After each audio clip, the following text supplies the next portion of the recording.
Seja muito bem-vindo a mais um vídeo aqui no canal do Raul Martins e hoje vamos falar sobre um dos meus mestres, Tolkien, o autor e criador de O Senhor dos Anéis e O Hobbit. No vídeo de hoje eu vou explicar para vossas senhorias qual era a visão de Tolkien sobre a fantasia, o gênero da fantasia, que ele basicamente criou e por que você deveria começar a ler fantasia desde já, caso você não leia. E para você que sempre leu fantasia, eu vou lhe dar argumentos sólidos, baseados na obra do maior escritor do gênero, para que você não se sinta um virgão totalmente panaca quando você, em vez de ler um romance psicológico, de vez em quando, ou muitas vezes, lê fantasia. Quem sabe esse negócio também não ajude até mesmo a lhe dar argumentos para que você assista anime, que você leia mangás e para que você jogue videogame.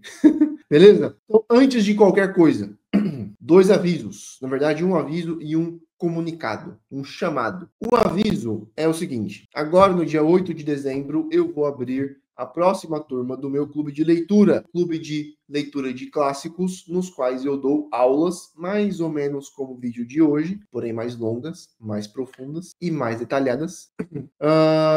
E caso você queira participar desse clube, beleza?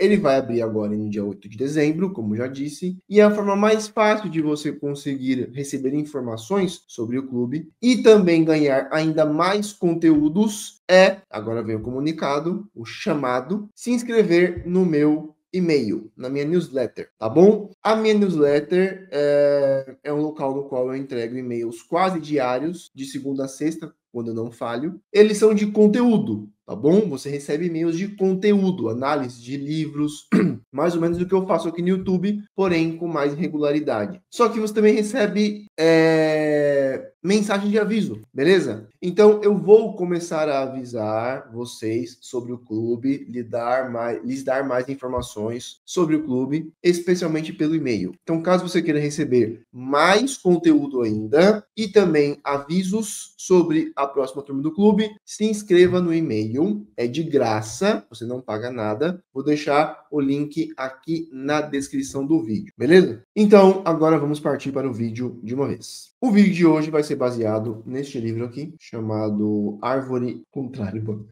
Este livro aqui, chamado Árvore e Folha, do Tolkien. É um livro de ensaios, no qual eles colocaram um dos ensaios mais importantes de Tolkien, não só para a sua obra em geral, como também para o mundo inteiro, especialmente o mundo da fantasia. É um ensaio que se chama Sobre Histórias de Fadas. Nele, Tolkien defende o que ele chama de fairy stories. Se nós fôssemos traduzir isso de forma porca, né, e literal, nós diríamos que são contos de fadas. Porém, Tolkien, ele escreveu esse ensaio justamente para desfazer algumas incompreensões que muita gente tinha já naquela época sobre as fairy stories. E que nós hoje temos 10 vezes mais sobre os tais contos de fadas. Quando nós ouvimos falar sobre contos de fadas, no geral, já pensamos logo na Disney. E Tolkien não era o maior fã da Disney, certo? Aliás, Tolkien não era fã de muitas coisas, sendo a Disney uma delas. Tolkien escreve este ensaio justamente para mostrar o que, segundo ele, seria a verdadeira fairy, o mundo da fairy, ou das fairies, e depois apresentar argumentos para que esse tipo de histórias fosse levado a sério, tá bom? Ele vai argumentar que as fairy stories causam algumas coisas no leitor que nenhum outro tipo de história pode causar. Nem mesmo o tipo de história que hoje em dia é o mais respeitado, especialmente entre o mundo acadêmico, que é o romance psicológico moderno, tá bom? Então, Tolkien vai dizer que o romance psicológico moderno não pode causar algumas coisas que só as fairy stories podem causar. Mas não é qualquer fairy story também. Não é qualquer história de fantasia. Não é qualquer Xena a princesa guerreira, ok? Que pode causar o tipo de assombro e transformação no leitor que o Tolkien quer defender aqui. Então, vamos começar a desfazer essa confusão aqui, beleza? Em primeiro lugar, o que ele quer dizer com fairy? De novo, a tradução literal seria fada, tá bom? Mas o Tolkien já começa dizendo que o termo fairy, na verdade, não se refere a um ente, a uma entidade, a um indivíduo mágico, mas se refere a um lugar. Então, fairy seria o local no qual criaturas fantásticas e coisas fantásticas podem acontecer. É qualquer lugar no qual criaturas fabulosas e acontecimentos fabulosos podem acontecer e mais, são críveis. Isso é importante. Isso é muito importante, tá bom? Então, já tira da sua cabeça que quando nós estamos falando de contos de fadas, você vai pensar assim na Sininho, né? Que é uma mocinha com asinhas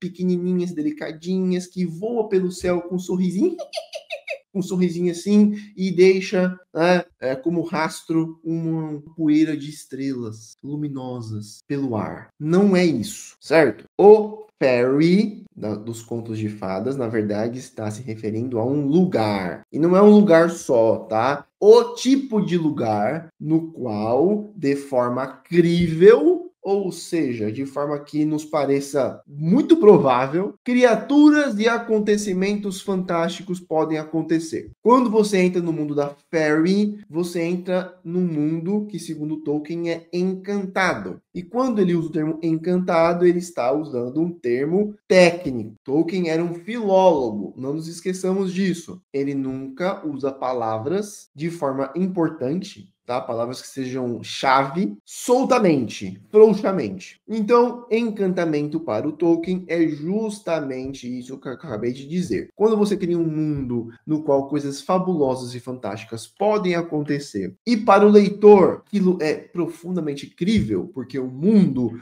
foi construído de uma forma que aquelas coisas fantásticas não apenas são prováveis, mas são inevitáveis, você entrou em um mundo encantado. No sentido de que você, de alguma forma, agora está sentindo que o fabuloso é tão possível naquele mundo quanto o banal é possível no mundo real. Quando você lê O Senhor dos Anéis, por exemplo, e existe toda aquela história, aquela backstory para os hobbits, e o Tolkien dá todos aqueles detalhes sobre os hábitos dos hobbits, sobre os tipos de comida que eles gostam de consumir, sobre as plantas que eles cultivam, que eles fumam. Quando ele dá aquela cacetada, né, de informações, aquela cascata de informações para você, o que acontece é que a existência dos hobbits como uma espécie de criaturas fantásticas que não existem no mundo real começa a lhe parecer uma coisa crível. Eles têm uma história. Existe uma história dos seus costumes. Essa história dos seus costumes está ligada à personalidade dos hobbits. Por sua vez, também tem uma história, porque eles também têm uma origem. Então você começa a puxar o fio e você vai encontrando cada vez mais informações. De forma que não parece que os hobbits foram criados por alguém. Parece que eles são reais. Só que ao mesmo tempo nós sabemos que eles não são reais. Então, fairy, o mundo da fairy,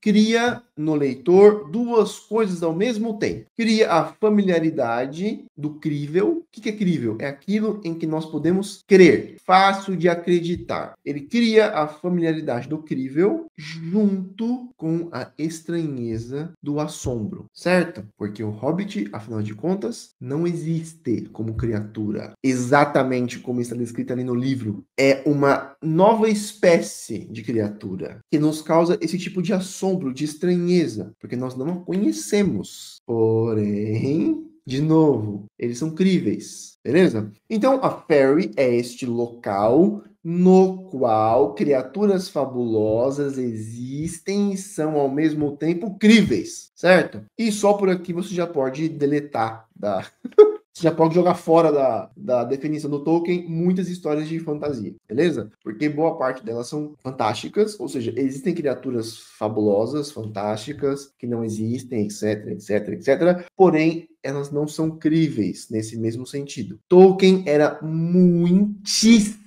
rigoroso. Daí que ele não gostasse, por exemplo, de Crônicas de Nárnia. Porque em Crônicas de Nárnia, Lewis não tinha sido nem um pouco rigoroso no sentido que Tolkien dá o termo. O Lewis enfia um monte de criaturas diferentes, inclusive de mitologias diferentes. Mistura Papai Noel com criaturas da mitologia nórdica, tá? E cria suas próprias criaturas. Então o Lewis era muito mais eclético nesse sentido. Tolkien não. Tolkien era muito rigoroso. Eu concordo com Tolkien? Evidentemente que não. 100%, né? Porque se fôssemos todos seguir o rigor de Tolkien, ninguém mais teria conseguido criar fantasia, porque ele foi o sujeito que passou 30, 40 anos refinando e criando, extrapolando e se aprofundando no próprio mundo que tinha criado. Para você ter uma ideia de como Tolkien levava isso a sério, quando ele era mais velho, já tinha ficado famoso, e ele recebia uma carta, por exemplo, de um fã, pondo em xeque alguma parte do seu mundo, ou lhe perguntando o que alguma palavra significava, Tolkien, ele não criava simplesmente algo do zero para justificar sua resposta. Ele não exercia um poder tirânico de criador e mudava as regras do jogo. Se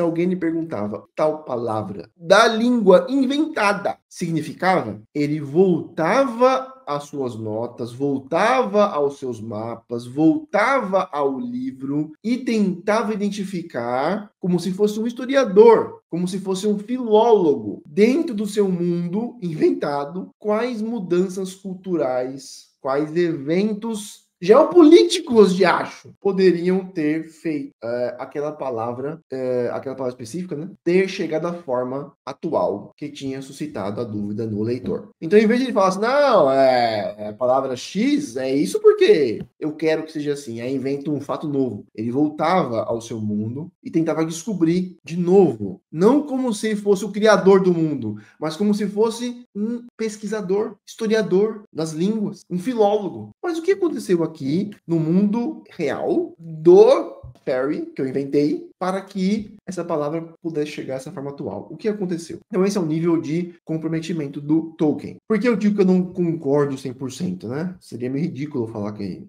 eu falar isso sobre o pai da fantasia. Mas Tolkien era muito rigoroso de fato, e se todos fossem seguir a risco que ele falou, nós não teríamos uma série de outras obras. E é verdade, não se comparam ao Senhor dos Anéis, tá bom? Mas também são importantes, também são valiosas. Por exemplo, Crônicas de Nárnia, ok?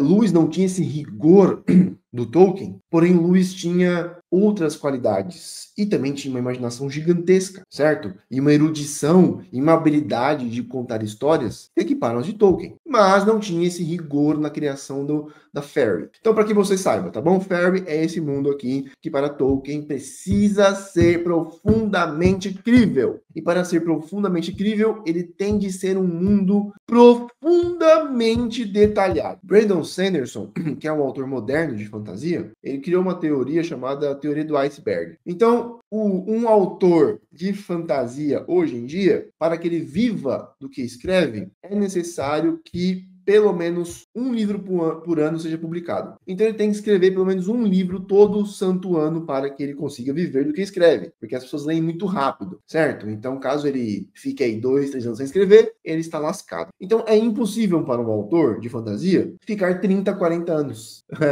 polindo o seu mundo, de forma que o Sanderson diz que o autor de fantasia precisa fazer o seguinte, ele precisa mostrar para o leitor ponta do iceberg, ou seja, ele precisa, evidentemente, criar o seu mundo de alguma forma, precisa criar raças diferentes, precisa criar, em certa medida, pelo menos dialetos ou uma forma de falar diferentes para que o leitor consiga, pelo menos, identificar alguma diferença entre as raças, precisa criar aparências diferentes, reinos diferentes, ideologias diferentes, religiões diferentes, mas o leitor só precisa imaginar que existe algo mais ali. Então, o leitor só precisa imaginar que existe o resto do iceberg abaixo da ponta, tá? Então, na verdade, o que o Sanderson defende é que existe a ponta do iceberg, que é tudo, que é o mundo da fantasia que o autor criou, mas o resto do iceberg, ele não criou, certo? O resto do iceberg, o leitor precisa supor que existe só. Se ele conseguir fazer isso, ótimo, maravilha. Para o Tolkien, isto seria um crime inafiançável e o Tolkien muito provavelmente deixaria uma bomba na casa dele, beleza? Porque o Tolkien de fato criou todo o corpo do iceberg abaixo da água. E não só criou o corpo do iceberg abaixo da água, mas com uma minúcia autista, psicopata, né? Com uma minúcia que durou décadas. Ele foi subindo cada parte minúscula do fundo do iceberg que muito provavelmente 99% dos seus leitores nunca iria perceber. Mas é por esse tipo de minúcia, de detalhismo em coisas que nós nem percebemos que quando nós abordamos, quando nós lemos O Senhor dos Anéis, até mesmo quando vemos o filme, que é um outro caso, inclusive depois eu queria fazer um vídeo só sobre os filmes do Senhor dos Anéis, que são coisas assim fantásticas, maravilhosas e milagres quase. Quando você se depara com O Senhor dos Anéis, aquele mundo lhe parece real, na hora. E é isso que chamamos de encantamento, beleza? Então, Fairy é este local no qual coisas fantásticas acontecem de forma incrível. Quando você consegue fazer isso, como Tolkien fez, você cria o que ele chama de encantamento. Quer dizer que eu só posso ler Tolkien e não posso ler mais nada de fantasia que não tenha sido tão extensivamente criada e pesquisada e refinada? Não, porque caso contrário, você não leria mais nenhuma fantasia. Certo? Ok, agora vamos partir para o que a fantasia pode fazer, segundo Tolkien. Repito, você não pode pegar qualquer historinha de fantasia e imaginar que ela faça estas coisas, beleza? É preciso que haja um mínimo de verossimilhança e credibilidade e pesquisa e esforço criativo. Alright? Alright. Então, primeiríssima coisa que a fantasia faz. Segundo Tolkien, ela consegue satisfazer duas necessidades primárias do ser humano. Deixa eu encontrar aqui, porque eu tenho 1 milhão de notas aqui. Essas duas ânsias do ser humano são muito profundas e, segundo ele, nenhum outro tipo de história pode satisfazer. Primeira delas é observar as profundezas do tempo e do espaço. Se você pegar, por exemplo, Guerra e Paz. Guerra e Paz é o livro que mais perto chega de ser um épico, segundo alguns críticos literários. Seria o nosso épico moderno, tá bom? Guerra e Paz é um livro escandalosamente genial, de uma abrangência imaginativa quase inacreditável, né? 1.400 páginas. Estamos lendo agora Guerra e Paz no meu clube, inclusive. E é o livro que, no qual você basicamente encontra quase a vida inteira. Você vai encontrar ali desde as experiências românticas de uma menina de 13 anos de idade que vai crescendo, amadurecendo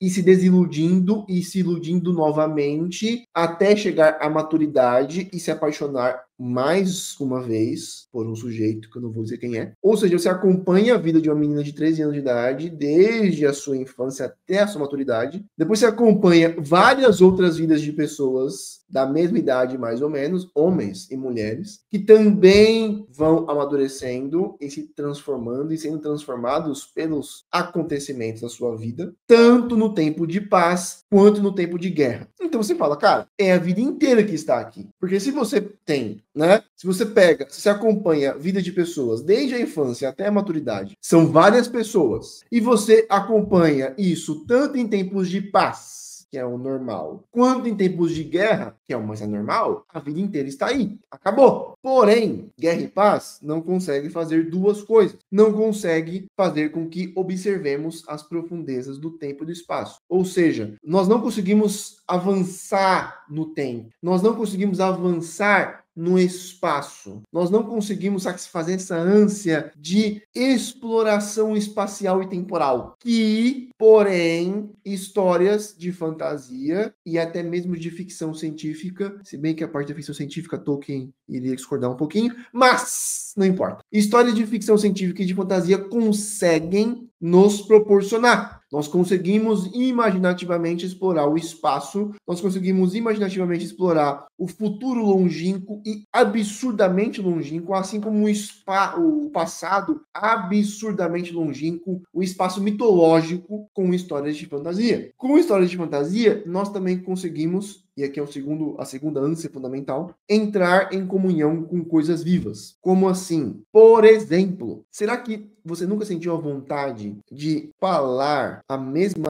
língua dos animais, por exemplo? Será que você nunca sentiu a necessidade? Você nunca pensou como seria se você pudesse entrar em comunhão real com animais? Não apenas com esse tipo de ligação menos direta, falha, ainda profunda, claro, mas ainda assim falha com animais? Será que você nunca desejou conversar de fato com o cachorro, poder falar de fato a língua dos animais? Ou talvez ainda mais, será que você nunca sentiu a ânsia de conectar-se com a natureza de forma mais profunda? Será que diante de uma paisagem sublime, você nunca sentiu uma ânsia de conectar-se com a natureza de uma forma mais explícita? Será que você nunca sentiu uma irmandade com o mundo vivo? É esse tipo de comunhão com o mundo natural que Tolkien diz que a fantasia pode satisfazer. Não só da forma mais óbvia,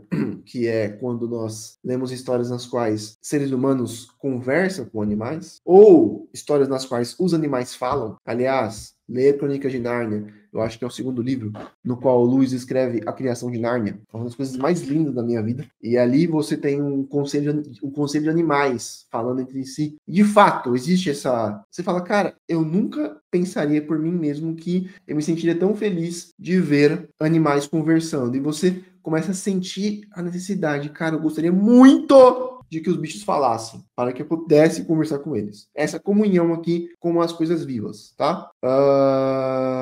Por exemplo, em O Senhor dos Anéis, existem os Ents, que são basicamente árvores que falam, tá bom? E uma vez que você escuta a Barbárvore falando, e spoiler não, curiosidade, Easter egg, a Barbárvore, a voz da Barbárvore, a personalidade da Barbárvore, ou do Barbárvore, foram baseadas em C.S. Lewis, tanto em sua voz cava, quanto em sua personalidade, que era uma mistura curiosamente apaixonante de rabugice com docilidade. Então, a fantasia pode fazer essas duas coisas aqui. Ela nos dá a possibilidade de observar as profundezas do tempo e do espaço, e ela nos dá a possibilidade de entrar em comunhão com coisas vivas. Que tipo de coisa pode, que tipo de outras histórias podem fazer isso aqui também? Curiosamente, hoje em dia, animes, tá? Os animes e os mangás são um dos refúgios mais seguros da imaginação no mundo moderno, porque ali os autores realmente soltam as rédeas totalmente da imaginação.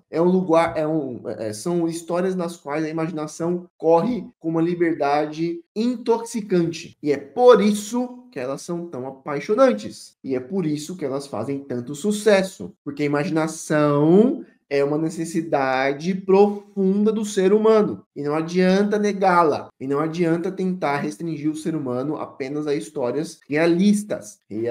Elas são absolutamente necessárias. Porém, elas não são tudo. Guerra e Paz precisa ser complementado com O Senhor dos Anéis. E, para que você possa entrar, né? Você possa desfrutar da imaginação sendo libertada de forma totalmente...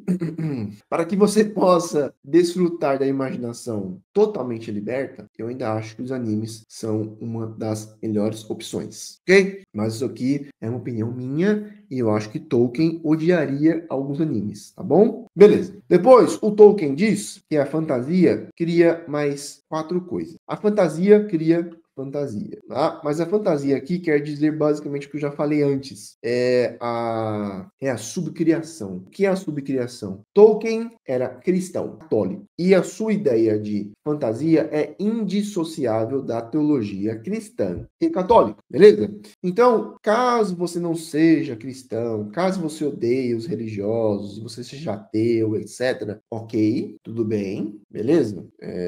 Faça o que quiser com as suas crenças, porém, saiba que Tolkien, se você gosta dele, tá bom? Você não tem como desligar as ideias de fantasia dele da teologia. De que forma? Tolkien diz que todo criador genuíno, artístico, é um subcriador. Porque o único criador de fato é Deus, que criou as coisas ex nihilo. que criou as coisas do nada. Havia o nada e depois havia algo. Deus é a única pessoa, a única entidade, o único poder capaz de trazer as coisas da não existência para a existência. O ser humano não é capaz de fazer isso. Então, o que ele é capaz de fazer? Ele é capaz de co-criar, de subcriar. Ele usa a sua imaginação para combinar elementos que existem na realidade a fim de criar uma realidade secundária, que é aquela da Fairy. Quando o ser humano cria uma realidade secundária, um mundo secundário, no qual o ser humano consegue entrar e sentir-se realizado, sentir-se dentro de algo real, pronto, ele conseguiu ser um subcriador, ok? E como é que funciona basicamente essa subcriação?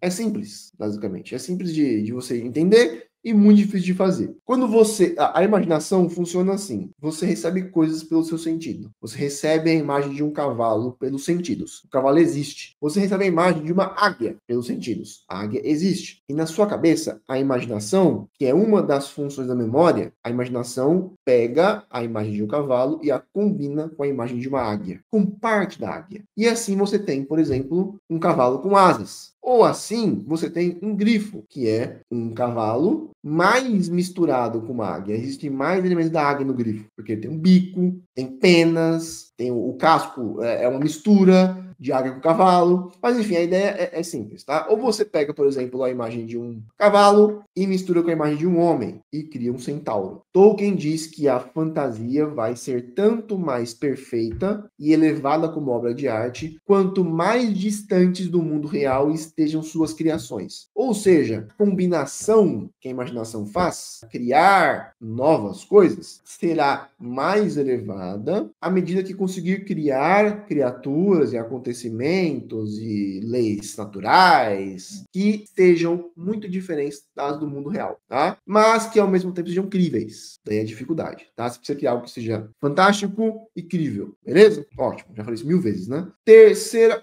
fantasia. Então, fantasia é isso aqui. Depois vem a recuperação. Que raio de recuperação é essa? Recuperação é isso aqui, ó.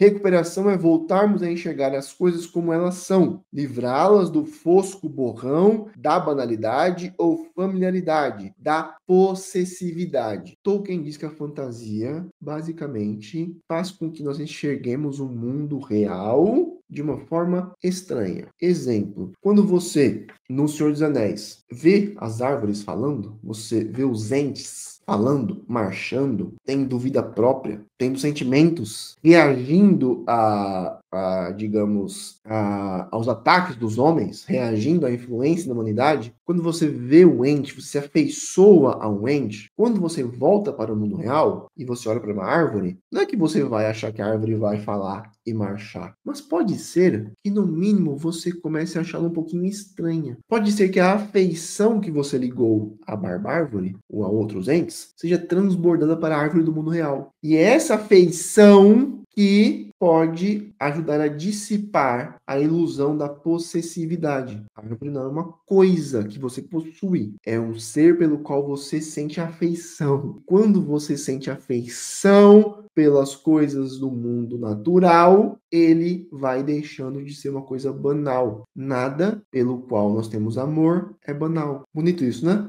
E de novo, isso pode ser atingido também com histórias que não sejam fantásticas, mas até certo ponto eu acho que de fato apenas histórias fantásticas podem criar isso, pelo menos para um tipo específico de pessoa. Eu, por exemplo, tá? Então, recuperação é quando nós voltamos a enxergar as coisas como elas são de fato, ou seja, extraordinárias, estranhas, bizarras. É como se nós limpássemos um vidro que está embaçado, a fim de que consigamos ver as coisas de fato. Quando você enxerga o mundo de uma forma cinzenta, banal, sem graça, sem magia, por assim dizer, você está iludido, você está doente, você está com seus olhos embaçados. Então a fantasia desembaça o olhar, certo? Depois temos o escape. O que é o escape? O escape é quando nós, basicamente, nos libertamos das amarras do mundo real. Como assim? Uma das críticas que se fazem à fantasia é que ela é escapista, né? Você tá querendo só escapar do mundo real, você não quer enfrentar as coisas como elas são e tudo mais. Tolkien diz que os críticos, eles confundem o escapismo, tá? Eles confundem as coisas. Eles acham que o escape de um prisioneiro é a mesma coisa, fuga de um desertor. E de novo aqui nós somos obrigados a falar sobre teologia cristã. De novo,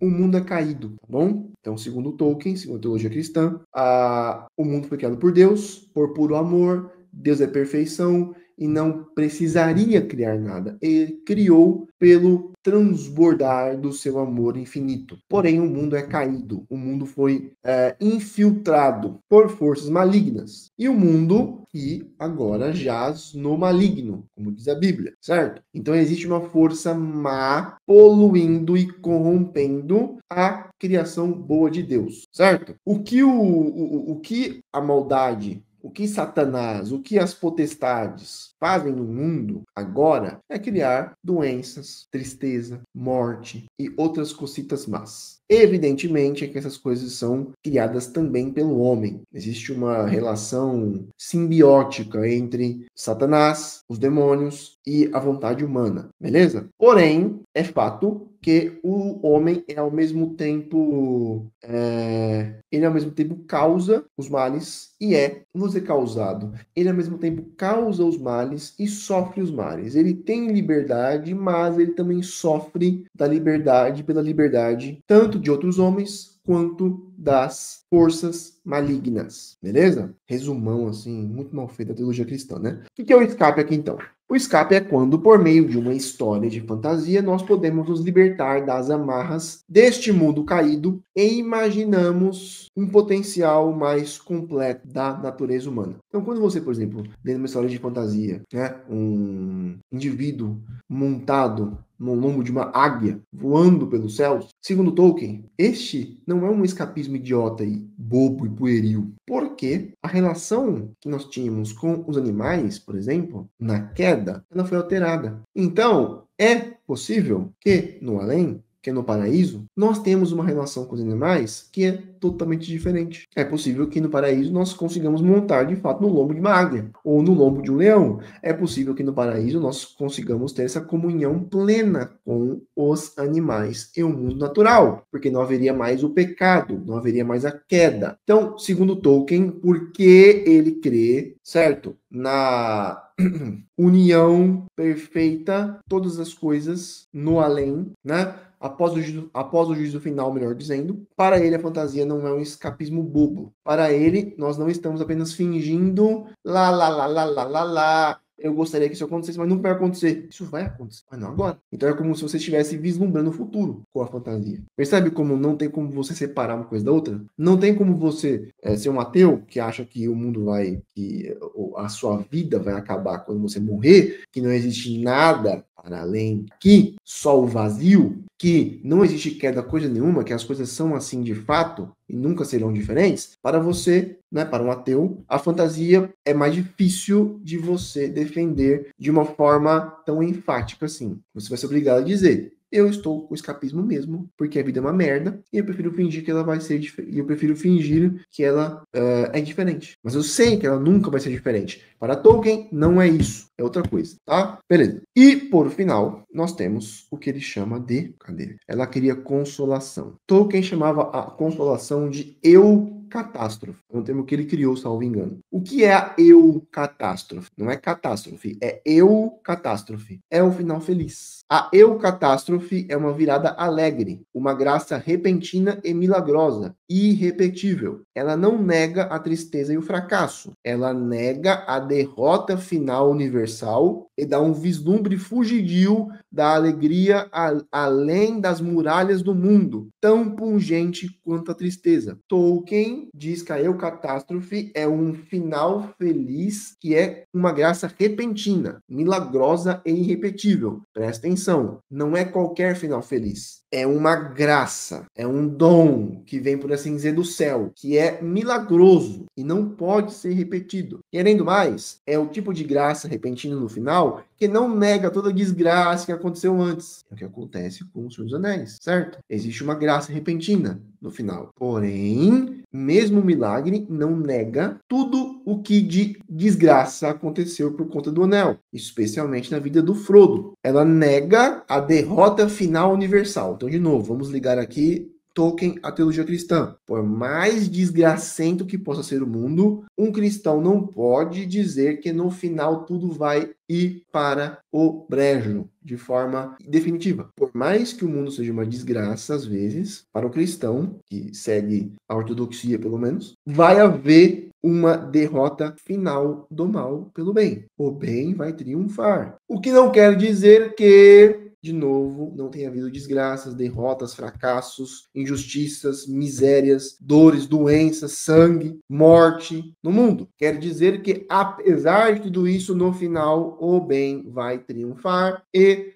nós vamos ter a alegria perfeita e infinita. Porém, como nós não temos essa alegria agora, o máximo que nós podemos ter é um vislumbre fugidio, ou seja, algo frágil, que foge facilmente da alegria além das muralhas do mundo. Esse vislumbre, por ser um vislumbre apenas, tem que ser tão pungente quanto a tristeza. Tem que doer um pouco. E eu me lembro exatamente da sensação que tomou o meu peito quando eu terminei de assistir a trilogia de O Senhor dos Anéis pela primeira vez. Foi exatamente aí o catástrofe. Eu senti um vislumbre fugidio de uma alegria que eu nunca senti, mas que de alguma forma eu reconheci como familiar. E aquilo foi, ao mesmo tempo, profundamente feliz e profundamente triste. Foi pungente. Pungência, quando você é furado de alguma forma, você é transpassado. Tão pungente quanto a tristeza. Então, para Tolkien, a fantasia pode criar eucatástrofe. Esse é o objetivo final da fantasia, melhor dizendo. A eucatástrofe é aquilo que toda boa fantasia deve criar. Porque, para Tolkien, a fantasia deveria abrir os seus olhos para o mundo real, certo? Eu digo mundo real com aspas, porque ele odiava a expressão o mundo real, tá?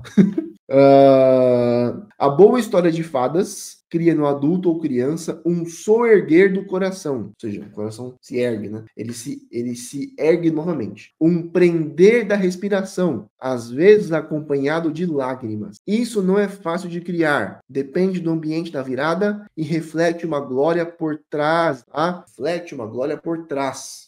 Cria uma alegria e um desejo do coração que passam por fora da moldura e rasgam a própria teia da história. Ou seja, a fantasia cria, a boa fantasia cria a catástrofe, e a catástrofe cria uma alegria e um desejo do coração que ultrapassam a história e fazem você desejar essa alegria perfeita. Por um instante, com a catástrofe, tocou seu coração, transpassou o seu coração e fez você desejar algo que você sabe que não existe no aqui e agora, mas que você talvez daria vida para que pudesse existir. E aí, Tolkien vai lhe dizer, pois bem, isso existe. Isso pode existir quando Cristo voltar e realizar a harmonia final do universo, beleza? Ai, Raul, eu não creio nisso. Tudo bem, de novo, repito, ok? Porém, essa é a visão de Tolkien sobre a fantasia. E você percebe na cara, né? Porque, por exemplo, Game of Thrones está bem distante desse tipo de visão sobre a fantasia. Como Game of Thrones, ele imanentiza, ele traz ao chão poerento aqui esses elementos, ele diminui a pretensão da obra de arte muito, tá?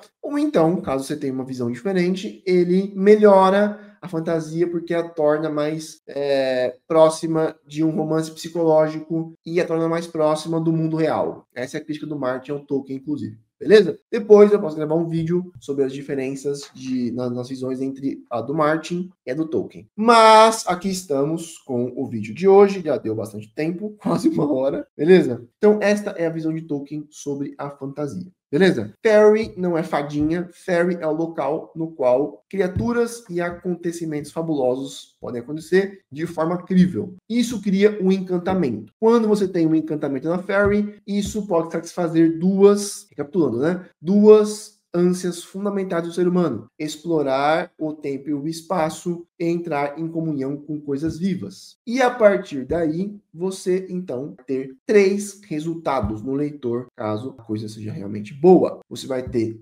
a recuperação, deixar de ver o mundo como algo banal e passar a vê-lo como algo estranho e sentir afeição por ele. Você vai ter o escape, ou seja, você vai escapar por meio da imaginação de limitações que são temporárias, porque o mundo é caído e vai haver depois um ajuste, uma harmonização facial universal, feita por Deus, e essas amarras e limitações vão sumir, tá? Então, é um escapismo que olha para o futuro. E terceiro, você vai ter o que ele chama de eucatástrofe, que é a derrota final do mal por meio de uma graça repentina e irrepetível. E essa eucatástrofe cria no coração do leitor a ânsia por essa felicidade eterna e perfeita que ele nunca conheceu, mas que de alguma forma lhe parece profundamente familiar. Porque, de novo, para Tolkien, ela existe. Ela existe quando você se entregar a Cristo, e segundo ele, a Igreja Católica,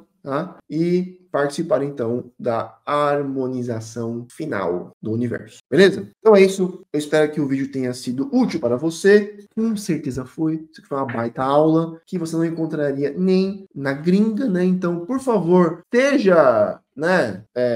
Dê valor ao brasileiro, neste caso a este brasileiro, tá? E deixe seu like, se inscreva no canal, mande este vídeo para outras pessoas e eu vou reforçar o meu pedido e a minha convocação. Inscreva-se na minha newsletter, beleza? Eu vou criar agora, eu acho que uma sequência sobre Guerra e Paz, que vai ser do cacete. Então, se inscreva na minha newsletter e fique atento para as inscrições para o meu clube, que serão abertas no dia 8 de dezembro e no qual cada aula deste nível aqui, porém ainda maior e ainda melhor. Ok? Muito obrigado pela sua atenção. Nos vemos no próximo vídeo aqui no canal do Raul Martins. Até mais!